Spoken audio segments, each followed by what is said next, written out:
This is In the Zone with Ian Robb and Dancin Rhoda. One's a mental toughness coach who also helps riders with recovery. The other, a horseman with soul, who is also a marriage counselor for the rider and horses. Together, they dive beyond ribbons and rankings to where real riders train, the mind. From elite arenas to quiet barns, this show is about the mental edge, the recovery rhythm, and the heart that keeps you in sync with your horse and yourself. So whether you're tuning in from the tack room or the open road, saddle up. You're in the zone now. Welcome back to In the Zone, where we talk with athletes, performers, and high achievers who live life on the edge of greatness. I'm Ian Robb, joined as always by my co-host, the one and only Dancing Rhoda. Today's guest is someone who definitely knows what it means to chase excellence. She's a world champion, an Olympic medalist at speed skating, and proud Ocala native. Now gearing up for her final lap at the 2026 Olympics in Milan, the incredible Brittany Bowe. Woo-hoo. Brittany has been an inspiration on and off the ice, showing what faith, focus, and resilience can do. And today we're diving into her journey, what it takes to stay in the zone at the top of the world, and how we can all learn from her mindset heading into this final race for the gold. Let's lace up and hit the ice. Brittany, welcome to In the Zone. Thank you. That's quite the intro. I need you two to be like my all-time hype men. There you go. There you We go. can do it. We might need to do that. We may record that so you play it right before you. Yeah, I like that. Go to practice. What do you think? We could do I like that. So before we get started, and you got to understand, because we're on Equus Network Radio and TV, not all those horse people here in Ocala around the world, or people that want to listen to us two characters in a podcast, know who Brittany Bowe is. So why don't you give a little bit more of a background about who you are, what you've been doing since you were growing up, and how did you transfer from one sport to another? For sure. Yeah. Like you said, a proud Ocala native. Played almost every sport under the sun, minus ice skating. Grew up playing volleyball, baseball, soccer, basketball, and inline skating. And my first love was definitely basketball. My dad was a high school basketball coach, and so I was always with him and his team dribbling. And then my mom was a cheerleading coach at what is now the College of Central Florida. So during the halftime of those basketball games, I would take it upon myself to go out there and be the halftime entertainment. So yeah, played basketball growing up. And then when I was say 8 years old, I just went to a friend's birthday party at the local skating rink in Ocala at Skate Mania. And the inline skating coach, which at the time I didn't even know inline skating was a sport, but she saw me, zipping around having fun, and she came up to myself and my parents and told me a little bit about the sport and invited me out to a practice. So I got myself some inline skates and went out to a practice, and very quickly I realized I found my need for speed. So all throughout, fast forwarding a little bit, throughout high school, competed around the world, world championships, Pan American games for inline speed skating, and was also playing basketball. And one of my dreams growing up was always to play Division I basketball. So as I approached, or was at my graduating year from Trinity Catholic senior year, I was offered a full Division I basketball scholarship to Florida Atlantic University. And I definitely jumped at that opportunity and played 4 years of college basketball, had a lot of really great success. Fast forward again, 2010, my graduating year of college. At this time, I'm all in on basketball. I wanted to go play basketball overseas with the hopes of landing in the WNBA. But at this same time, the 2010 Winter Olympics from Vancouver aired, and I saw a lot of my inline skating friends, teammates, competitors made the switch over to ice skating. Saw them walking in opening ceremonies, racing, winning medals. And I kind of had a change of heart at that point. Once I graduated, I decided I was no longer going to pursue basketball. I was going to pack up and move to Salt Lake City to try ice speed skating for the first time and, live out yet another childhood dream of being an Olympian. So in the summer of 2010, I packed my stuff up, moved out here to Salt Lake City, and tried ice skating for the first time. And what was the transition from inline to ice skating? Like, what's the difference? What was the challenge? The, the biggest difference is honestly on inline skates, you're on wheels and you're just kind of on top of the surface on the asphalt or the wood if you're skating in a rink. And in ice skating, you're on a blade and that blade is in the ice. So the pressure on your legs and on your body is so much more intense because you're not able to kind of relax and take some easy strokes. If you let your pressure out of the ice, you will be on a flat surface and you will be sliding all over the ice. So yeah, the biggest difference would be you're actually inside of the surface that you're skating on. Wow. So you must have fell down a few times going from on that ice, you You know. know, I don't think I've really fell. I definitely took it a little bit cautious at first until I got the hang of it. But I will say I picked it up very quickly. And I think I have to attribute that to playing, like I said, every sport under the sun growing up and being on skates for 15 years of my life. Although it's a different sport, I was very, very comfortable on skates. So I got the hang of it pretty quickly, and it was wild because after one season on the ice, I got an invitation to be on the US national team and have been on the US national team ever since. Yeah, they say the pro coaches say the athletes that did many different sports before they chose one sport to go pro do better than the ones that try to do one sport their whole entire high school or as a kid. So 100%. Yeah, I couldn't you agree with that more. And sometimes I am able to speak to some different parents. We'll do some junior camps, and a lot of the parents have questions. And that's one of the things I stress to the parents more than literally anything else. Speed skating related. The one of the most grateful things I have is that my parents put me in every single sport. They let me figure it out and allowed me to continue playing all of these sports until, of course, there comes a time where you have to start to narrow in. But I played everything I could until I absolutely had to start specializing in something.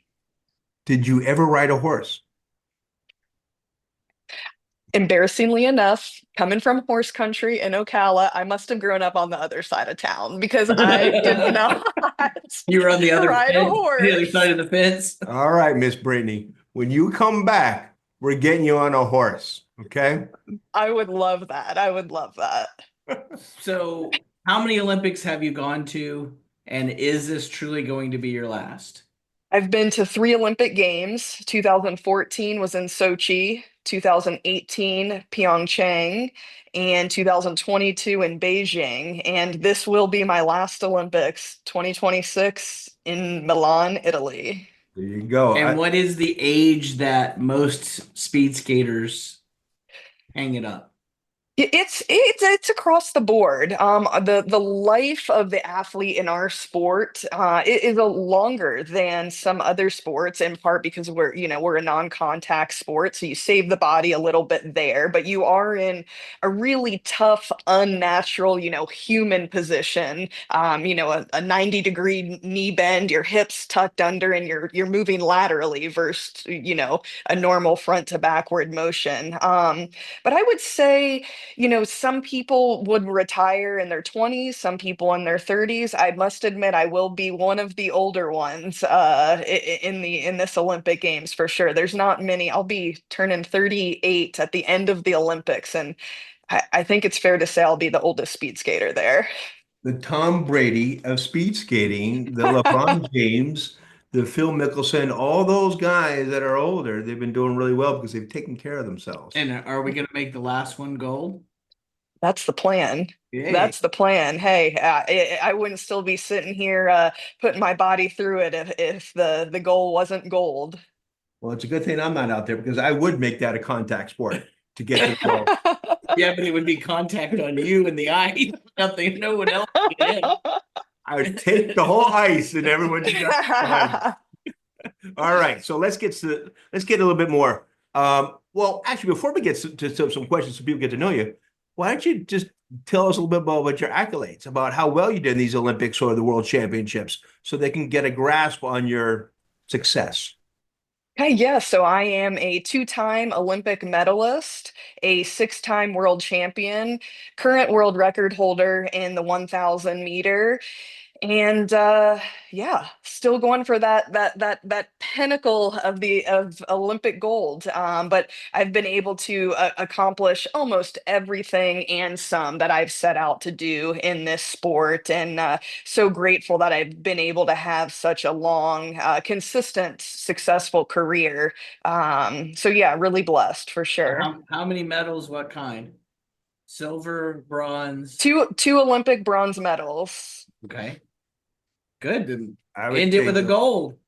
End it with a gold. I've got two dirty golds. I gotta shine this one up and turn that bronze into gold this time. There you go. There you go. I like that. I like that. So at 37, I hope it's okay that I say your age. Yeah. I don't know. Yeah. I just want to make sure because my girlfriend doesn't like me to talk about age too much. Hey, it is what it is. Every single stat about me's got to be out there on the internet, so I have to just embrace it. There you go. So preparing for one more run here. What's driving you to go for one more Olympics at age 37?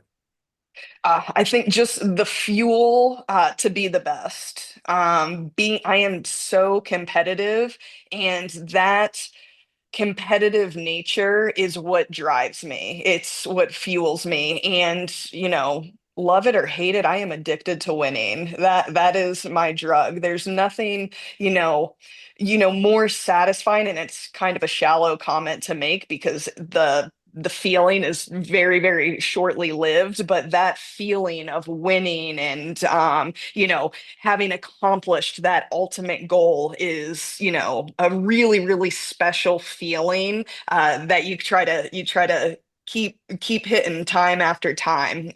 So yeah, just the hunger to still going after that Olympic gold medal, and yeah, I would say that's what fuels me. So because it's called In the Zone, describe what that means to you when you're getting on the ice to race. So when I am in the zone, the preparation is done. And when I step to the line, in my most successful and near perfect races, I don't hear anything. I don't see anything other than what's directly ahead of me. And it's funny, in our sport, the coach is on the backstretch. He is on the ice holding a lap board with our lap time or our splits from lap to lap. And I don't even see him. I don't see the lap board. I don't hear him. So when I'm in the zone, everything just kind of fades away and I am completely locked in. Well, Pete, man, that's just like pure gold right there. That's not the mental kind, but the mindset kind. So that's really great to do, to kind of channel all that out, especially the self-doubt or fear sometimes that some people have. You've been able to focus on that. But just a quick question, because I always like to talk to someone that's done this a couple of times. What's your biggest difference in how you approach this game compared to how you approached the first one? What have you learned? Wow, every Olympic experience has been so different. And when you ask that question, I just kind of want to go through each of my Olympic games, because the expectation and the way that I have approached them has been very different, and I've learned a lot from each. So going into the 2014 Olympic Games, just a few months before that, I set my first world record in the 1,000 meters. So I am going into the Olympic Games as a medal contender and, as a favorite to win. So, I'm in the moment, but the expectation is just you're going there to win. You're going there to win a medal. Well, long story short, I fell far short of that. And I don't even think I finished in the top five. It was the most disappointing experience of my athletic career. And I was so set on like winning, winning, winning. And that was, I mean, it was debilitating. The pressure, the stress, the expectation. And I would say it was just coming from myself internally. Of course, everybody else wants to see me win, but I don't have that kind of pressure coming from outside. Fast forward to 2018, about a year and a half before the Winter Olympics, I had an injury that could have been career ending. I had a concussion that put me out of the season for the entire year, the race season leading into the Olympic Games. And there were times where I didn't know if I would be able to skate again, if I would be able to race at a really high level. Went through months and months of different rehab for post-concussion syndrome, and then also for the mental game of that. So going into 2018, I was just thankful and grateful to have the opportunity to do what I loved to do. There was no expectation. Of course, I wanted to win. I'm a competitor and I'm an athlete, but the mindset was, grateful for the opportunity versus expecting to come home with hardware. And to date, that is my best Olympic Games so far. I finished with a bronze medal, two fourths and a fifth place. So it was a heartbreaker being that close, but just going in with that different mindset set me up for really great success. Then we go to the next Olympic Games 22 in Beijing. And, I can kind of take from both of these experiences because I'm back on my horse going fast. And so really just trying to balance that, like, okay, I'm going for a medal, but also, okay, let's just keep perspective, and we're grateful to be here. We get to do what we love every day, and came home with another Olympic bronze medal. So that was really successful. And then here we are going into 2026, and it's, my last run at the Olympics, and I am really, really enjoying the process, really, really trying to stay present in the moment and focusing on my preparation. And then when it's go time, I've got nothing to lose. And I believe this is going to be your most successful one for that mindset alone, because that inner pressure that you put yourself into tightens you up. Your breathing becomes less. Your muscles start to get it. But now you got nothing. This is it, man. This is it. And you're just gonna have fun and enjoy the moment and be present. So, Pete, I'm looking for it. I'm really Hey, I got somebody to cheer for when I watch it. No, Hey, and I know will her. say, I will say, going into this Olympics, what makes it even more special is having gone through Beijing in 2022 with no fans, no family, no friends in the stands, because we're still in those crazy COVID times then. So winning that bronze medal was a dream come true, but at the same time, it felt kind of empty because I realized I'm doing this a lot more for, it's so much more than just for myself. You It's just being said able to look. you just said you don't see anybody when you start, so Yeah, but yeah, absolutely don't see anything. But the second you cross the line, you look up, and then I mean everything, the noise, the victory, the cheering, you see where your family's sitting in the stands, like that feeling is that that overwhelming feeling of ecstasy that you just cannot repeat. So, doing great in my race, finishing, seeing a third bronze medal, looking up and not seeing familiar faces and family. It's like, it's not everything you would have hoped it to be. And it really makes you realize that you're doing it for a lot more people than just yourself. I mean, Pete, imagine when you win a medal, you're here in USA, and then over there in Beijing, it's cricket. No one's in the stands. So it's just like, don't forget to turn off the lights. So the kind of that feeling. It was an odd experience, that's for sure. I heard about that before. Go ahead. So I when I teach my students, I always say I don't give out cheat codes, meaning I can't show you the easy way to do this with this horse. You have to put the time in, and that's what gets you to get further along. Do you agree with that statement, and how do you prepare for an Olympic Games? There's absolutely no cheat code. There is no cheat code. I would say, uh, you know, a blessing would be having an inner desire to succeed, an inner desire to chase greatness. And that could be a cheat code that, maybe you are or are not born with. I don't know. But there's definitely no cheat code when it comes to preparation. It is putting the hours, the repetitions. We really break it down from the beginning and we go, back to the basics at the beginning of the year.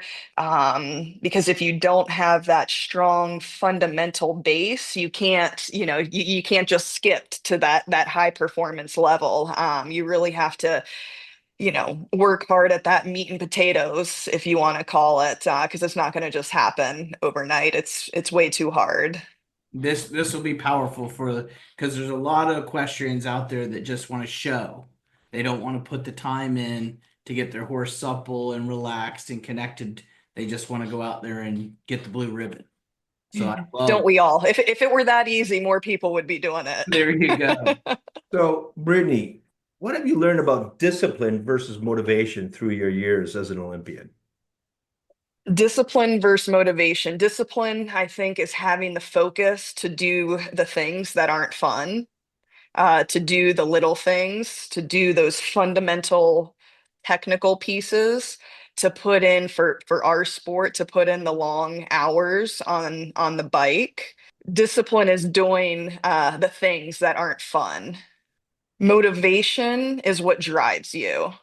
I am motivated to achieve greatness and having that goal and that thought of being able to like paint this perfect picture. That's a motivating factor. And what sacrifices have you made to have that chance to go to the Olympics? Because a lot of people I hear a lot of questions wanting to go Olympics, and then I go, you couldn't give up what you have to give up. So what did you have to give up to get to that place? Yeah, it's interesting because I don't look at it necessarily as sacrifices, because everything that I have chosen to do has been just that. It's been by choice, and some may think it's harder than others. But if you want to put it just into plain and simple context, I move away from my family and my friends in Florida, born and raised in Florida, and I move out here to Utah. I guess you could say you sacrifice to not stay up late and not do this, not do that, but to me that's those are easy choices. If you have the discipline, if you have the motivation, those become very, very easy choices on your road to greatness. I love this. The more we do this, the deeper we get into. We haven't had we've had similar answers, but you added just another answer that we've never had. So this is great. Well, I never went to the prom because we had tennis tournaments or whatever. People were saying you never went to the prom because no one wanted to go with you. Now, I will say I have to rewind because I always went to like my prom and homecomings, and when there's a time and a place, but for kids, if you're able to make it work, for me, those are just like really fun experiences as a kid that like if you're able to make it work, like those are core memories. And so for me, it's like you show up and you work hard and you dedicate 100, but there's only one prom or maybe one homecoming, so I wouldn't shy too far away from doing things when you're a kid and you have the flexibility to do so. So, Brittany, I got a fun question for you here then. If you could talk to that 10-year-old Brittany just lacing up her first pair of skates, what would you tell her? I would say that you are on track to do whatever you want to do. You have what it takes inside of you. You have faith, you have belief, and you have the strength. And growing up, both of my parents were models of that, and being able to, see them do, whatever they wanted to do, both coaches, both educators, the respect that they drew from people. Um, yeah, I would just tell myself that, do exactly what you want to do because everything that you're going to do is going to put you on the path that you want to be on. So did you have self-doubt back then? And do you still have it if you did? Growing up, I can't, of course, there might be things, setbacks, but I had a lot of belief in myself growing up. And I would say I felt, like I really had my head on my shoulders, and there was nothing getting in the way between me and what I was set out to do. And I have to tell you, as I've gotten older and I referenced my, what could have been a career ending head injury, that was, I think I was 28, 29, 2016, so a year and a half before the Olympics. That was the first time in my life that I felt like I did not have this head on my shoulders. I was engulfed with panic attacks, anxiety attacks, to the point where I couldn't, go to a grocery store because the aisles of cereal were too stimulating for me, and it would cause, this anxiety attack. Couldn't go out to a restaurant to eat because all the noise that the average person can filter out, it was just loud, loud, loud. And from that moment on, I had to fight through more self-doubt than confidence than I thought I would ever have to in my life. The mental preparation has always been the easy part for me. And then all of a sudden it wasn't. And then what strategies or medical help got you to get it back? Yep. So I worked with some sports psychologists, a psychiatrist, um, a hypnotherapist. I actually do a lot of hypnotherapy work, a lot of visualization, a lot of breath work. And I also at that time found yoga. And somebody said, hey, just, go try this. And for like the first time in a really long time, I was able to find and sync my breath with my body movements. I was able to find a place on my yoga mat that I was able to be vulnerable, but also strong. Like growing up in sports, historically, it's, no, you can't be mentally weak. You have to be mentally tough. There, you don't show signs of weakness. And for me, after my head injury, I did not start to heal until I could admit that I was not okay and I needed help. That's key. That's I was going to ask because I know that you've had faced injuries, setbacks, and grinds, and I was kind of curious about what was the toughest mental battle and how did you overcome it. But that's it right there. So I'm not going to ask that question unless you could add a little bit more to that. Yeah, I mean, just admitting that I wasn't okay, then people could help me. US speed skating put me in contact with some of the best doctors and therapists in Colorado, where the US Olympic and Paralympic Committee is based. And I was surrounded with a team, an army of people that just wanted to help. So all I needed to do was to ask for it. Did this happen on the ice? Yeah, during a training. Okay. So that's Yeah. another aspect on it. Just like if somebody gets bucked off a horse, you now have, I got to get back on the horse. I got to get back on the ice.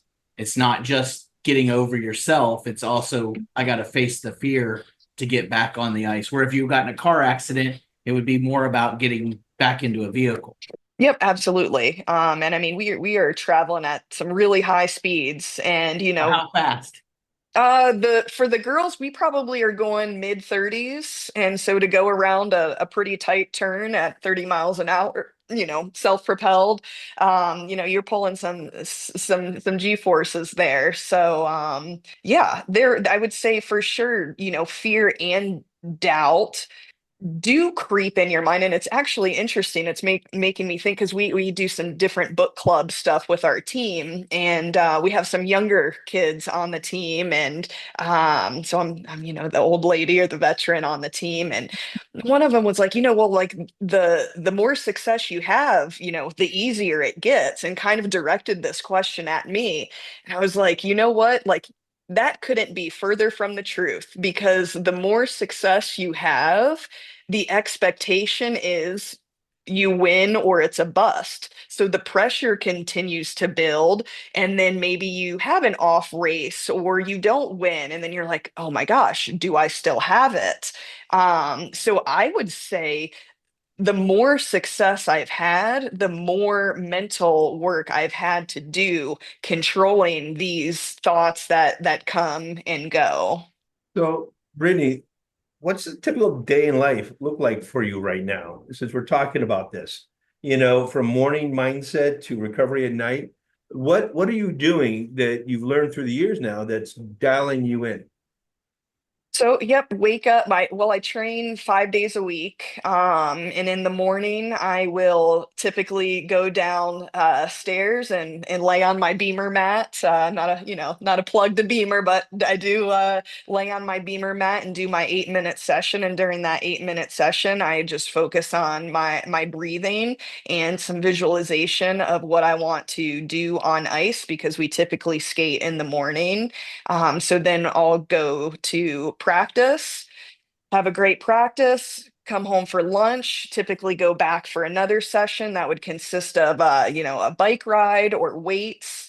And depending on the day, in the evening, I will either do a hyperbaric chamber, I will either go to the sauna, I will do a hot cold bath contrast, and then I finish the evening with my 8-minute beamer session again, doing some breath work, some more visualization, and then from there I really just I call it a night, because sometimes, especially when competition starts to roll around, when you get into bed, your mind wants to go to replaying, or visualizing what that's going to be. But because I've already put the time in the morning, I've put the time in the afternoon or early evening, I'm able to just say, hey, you know what, we're not going there right now. We've already done our visualization. We've already thought about how we want to have a perfect race, and right now it's time for rest. Makes sense. All right, let's get into some fun. If your skates could talk, what would they say about your journey?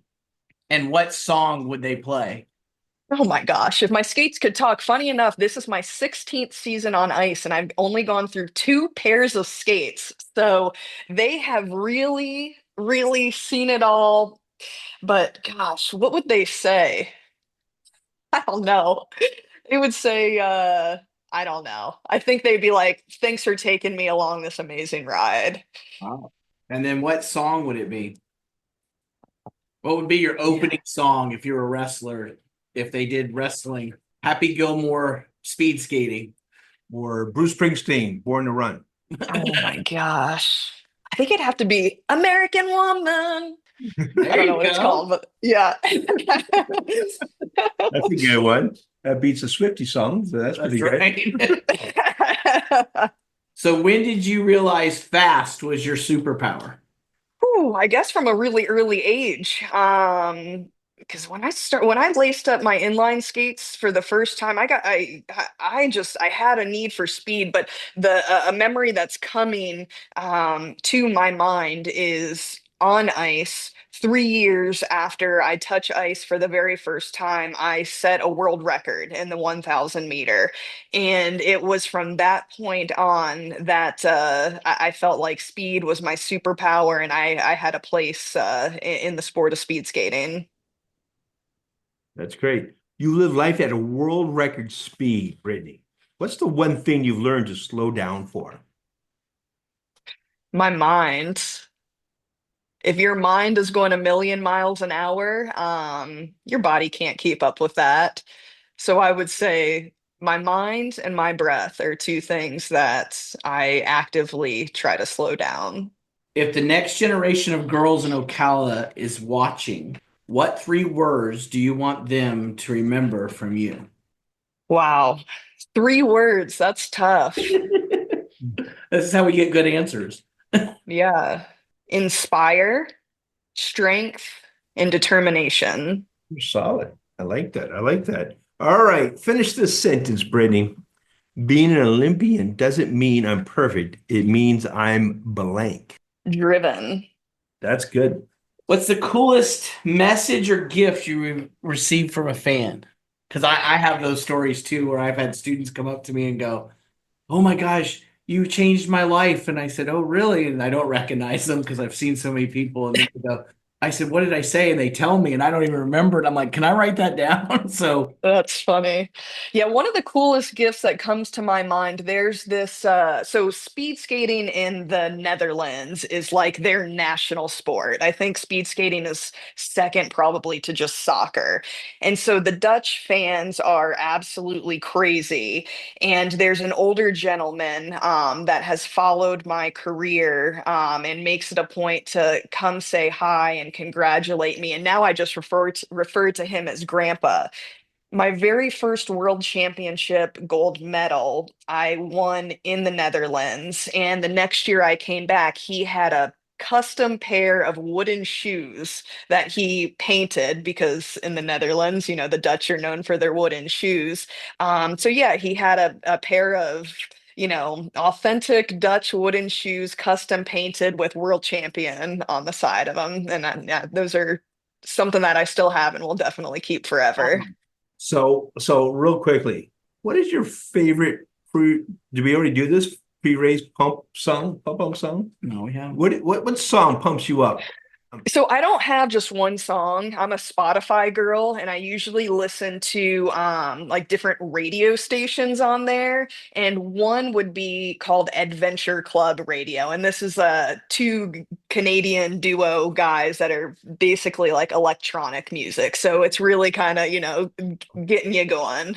Because we've been having guests and they have their own playlists. So I was curious if you had your own playlist already. I don't, with AI now, it's so smart that it'll create your own playlist based on your recent listening. So it's called Daylist now on Spotify. And I mean, it is locked in. It is scary how, like, if I were to be able to create a playlist, it does it for you. It's All right. scary. Would you share that playlist with viewers or listeners?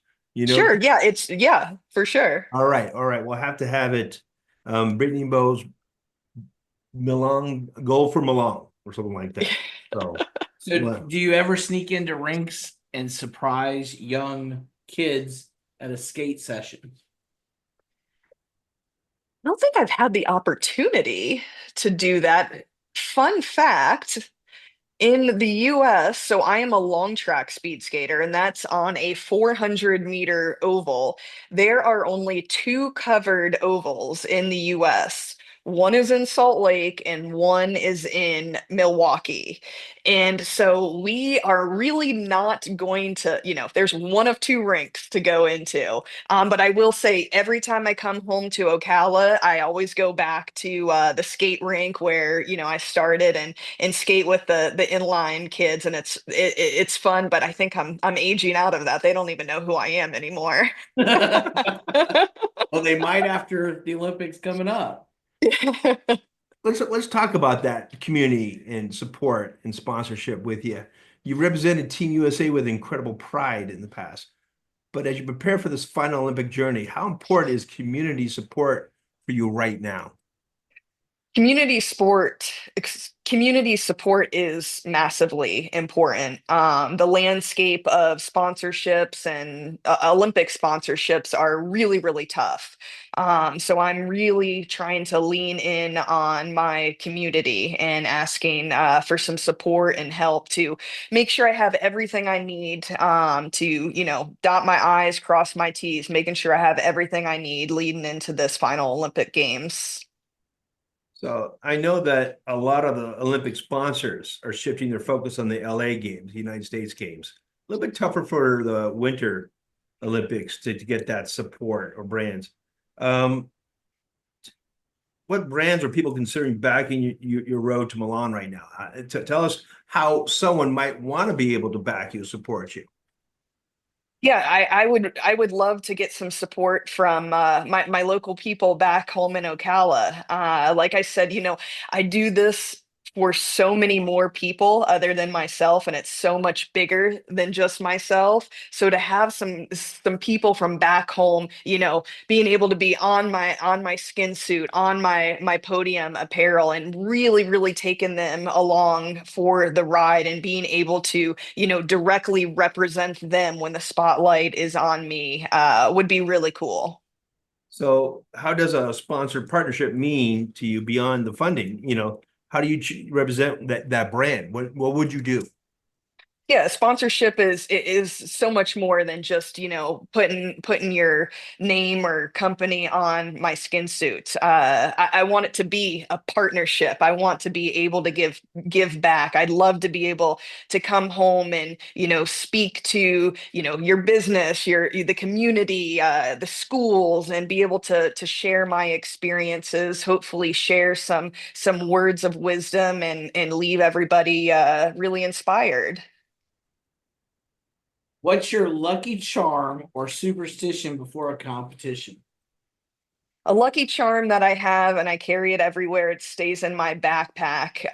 Is a rosary from my grandmother who passed away many years ago now. But that's something I always have to have with me. That's great. That's really good. Have you ever had a training partner that drove you crazy in a good way? Have I ever had a training partner that drives me crazy? I mean, it's such a different atmosphere now being the 37-year-old on the team that is, there's some 21, 22, 23-year-olds. So, what's cool to them was probably cool to me at one point in time, but I just have to sit back and laugh, and they all keep me young. That's too funny. Hey, what is your go-to snack, recovery snack?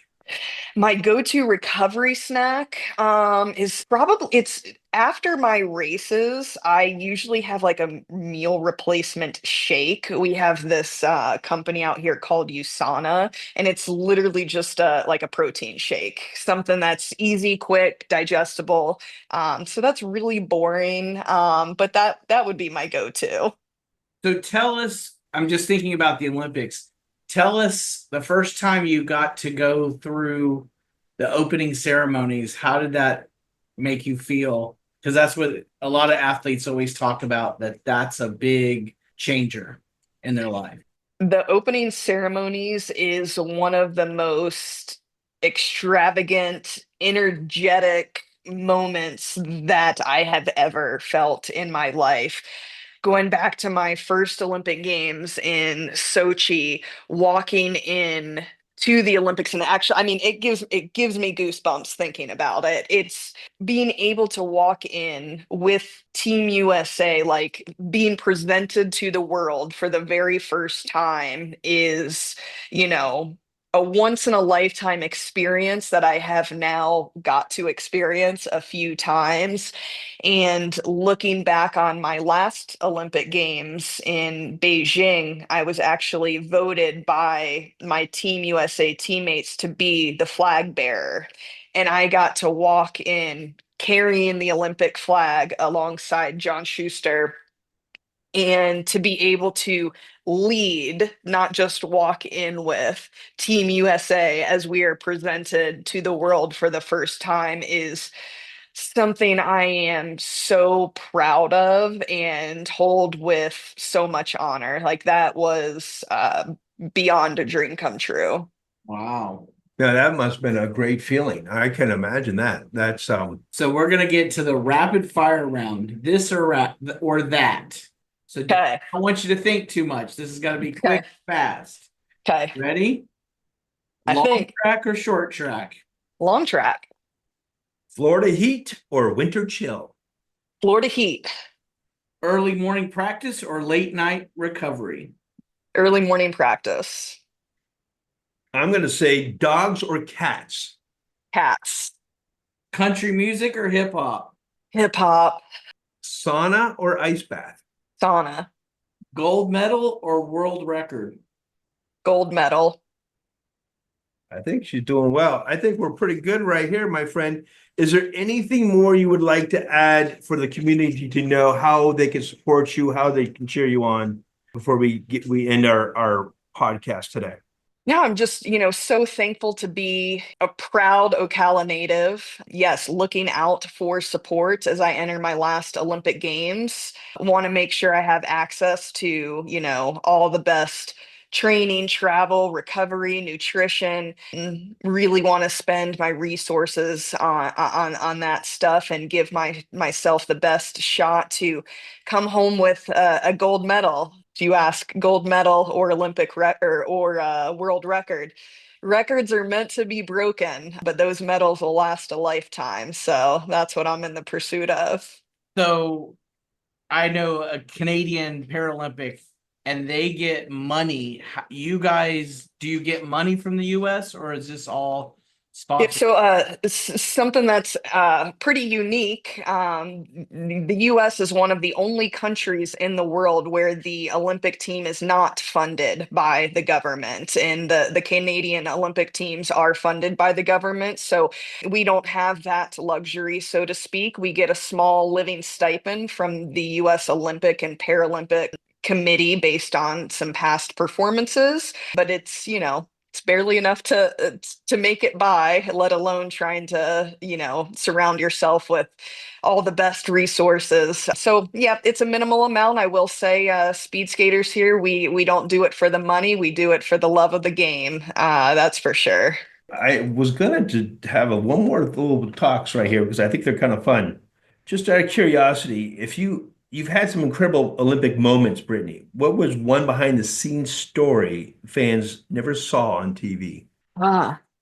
Well, I get one of the craziest thing is behind the scenes in Beijing. Like I said, we're in COVID times. We land at the airport. It is ghost town. There are no other citizens in the airport, and there are just people in full hazmat suits. Like nobody wanted to touch or see anyone. So all of the employees that worked the Beijing Olympic Games, from the airport to the dining halls to people in and out of the rink, that I don't think people saw on TV. Everyone was kitted out in these huge white hazmat suits. And it was like the most bizarre thing. We're there for almost 3 weeks. So people are coming into your rooms cleaning. There would be, four full hazmat suited people coming in. So that's one of the most bizarre behind the scenes things that I think is worth mentioning. And who's the biggest prankster on Team USA? The biggest prankster on Team USA? Maybe one of my teammates, a younger kid, Austin. I don't know, he's so full of life and loves to make people smile and laugh. So it's Is he on always this team nice. now? Is he on this team now, or He's on past? the team now. All right. I'd be curious to see what he kind of does there. All right. If Team USA had a talent show, Brittany, what would be your act? Hmm. Other than my sport, Yes. maybe people that don't know I played basketball, maybe I could do like this rapid fire ball handling skills or something. You spin the ball on your finger? A little bit. A little bit. You don't do that much in a game. That's too much. All righty. So, real quickly, if you're not training, what's your happy place back home in Ocala? In the kayak on the river. That's for sure. Rainbow River, Crystal River, Silver Springs. That's where you will see me for sure. All right. Well, Brittany, you've got us fired up. Your mindset is contagious. Thank you for reminding us that the pursuit of greatness has no expiration date. You're a true example of what it means to live in the zone, not just chasing medals, Brittany, but inspiring hearts. Everyone's listening. Go follow Brittany, support her journey, and let's rally behind her for the road to Milan. For all of our listeners, remember, greatness isn't just about what you achieve. It's about how you hustle, how you grow, and how you finish. Until the next time, stay in the zone. Thank you, Miss Brittany. Thanks, guys. Awesome. That's a wrap on another powerful episode of In the Zone with Ian Robb and Dancin Rhoda. Whether you ride, compete, or simply love your animals like family, today's episode was a reminder that true teamwork starts with connection and that health is the ultimate performance edge. Don't forget to subscribe, share, and leave us a review. And catch us next time as we dive deeper into the mind, body, and bold journeys of top performers. Until then, stay focused, stay inspired, and keep riding in the zone.